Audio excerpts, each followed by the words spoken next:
नमस्कार। तो वो घड़ी आ ही गई जिसका हम सबको बेसब्री से इंतजार था। जी हाँ, उत्तर प्रदेश की सबसे बड़ी शिक्षक भर्ती परीक्षाओं यूपी टेट और सुपर टेट का ऑफिशियल सिलेबस आखिरकार जारी हो गया है और आज हम इसी को पूरी डिटेल में समझने वाले हैं।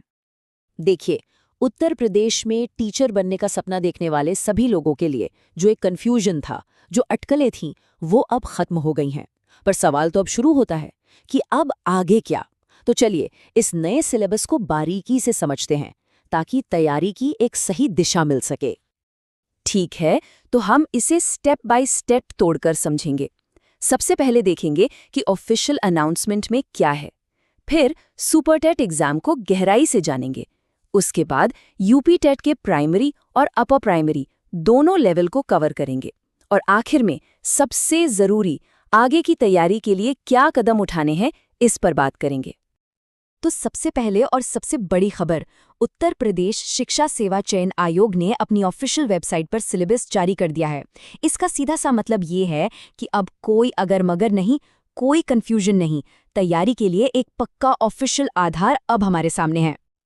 यहाँ ध्यान देने वाली बात यह है कि सिलेबस तो आ गया है, लेकिन परीक्षा की तारीखें भी साथ ही आ गई हैं। 2, 3 और 4 जुलाई ज्यादा दूर नहीं है। मतलब साफ है, अब एक एक दिन कीमती है और तैयारी में जुट जाने का सही वक्त असल में यही है। चलिए अब बात करते हैं उस परीक्षा की जिसका खास तौर पर डीएलएड ग्रेजुएट्स को सबसे ज्यादा इंतजार रहता है, यानी कि सुपर टेट की। आइए देखते हैं कि इसका पूरा स्ट्रक्चर कैसा है। और यहाँ एक बहुत बड़ी और अच्छी खबर है। पहले के सुपर टेट सिलेबस में कोई भी बदलाव नहीं किया गया है। मतलब जो तैयारी पहले से चल रही थी उसी को आगे बढ़ाना है। ये सच में एक बहुत बड़ी राहत की बात है। एग्जाम का पैटर्न बहुत सीधा और सिंपल है। 150 सवाल, 150 नंबर और 150 मिनट का टाइम, यानी एक सवाल के लिए 1 मिनट। पूरा पेपर 2.5 घंटे में खत्म करना होगा। अच्छा, तो ये पेपर होगा ऑब्जेक्टिव स्टाइल, मतलब मल्टीपल चॉइस क्वेश्चंस वाला। 4 ऑप्शन होंगे, एक सही जवाब चुनना है। हर सवाल 1 नंबर का होगा। पेपर हिंदी और इंग्लिश दोनों भाषाओं में आएगा। कंटेंट का लेवल क्लास 12 तक का रहेगा, लेकिन ध्यान रहे जो पेडागोजी यानी शिक्षण कौशल वाला हिस्सा है वो डीएलएड के करिकुलम पर ही बेस्ड होगा। हाँ, और एक सवाल जो बार बार पूछा जाता है उसे भी यहीं क्लियर कर लेते हैं। अगर किसी ने सेंट्रल टीचर एलिजिबिलिटी टेस्ट यानी सीटेट पास किया है तो वो भी उत्तर प्रदेश में सुपर टेट देने के लिए पूरी तरह से एलिजिबल है। अब जरा इस पर खास ध्यान दीजिए क्योंकि यहीं से पूरी तैयारी की स्ट्रैटेजी तय होगी।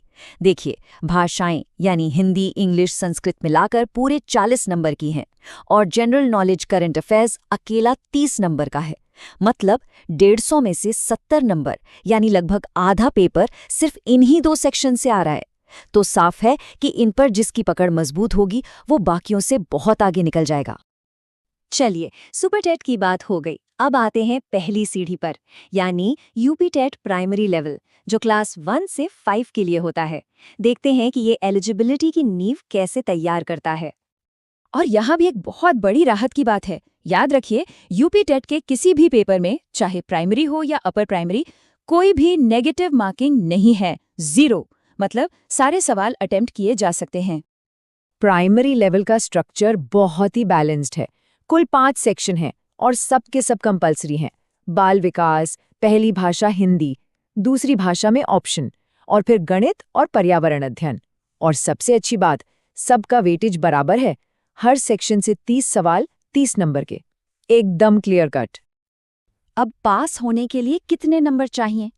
तो देखिए, अगर कोई जनरल कैटेगरी से है तो 150 में से 90 नंबर लाने होंगे, और जो भी रिजर्व्ड कैटेगरी में आते हैं उनके लिए पासिंग मार्क्स 82 रखे गए हैं।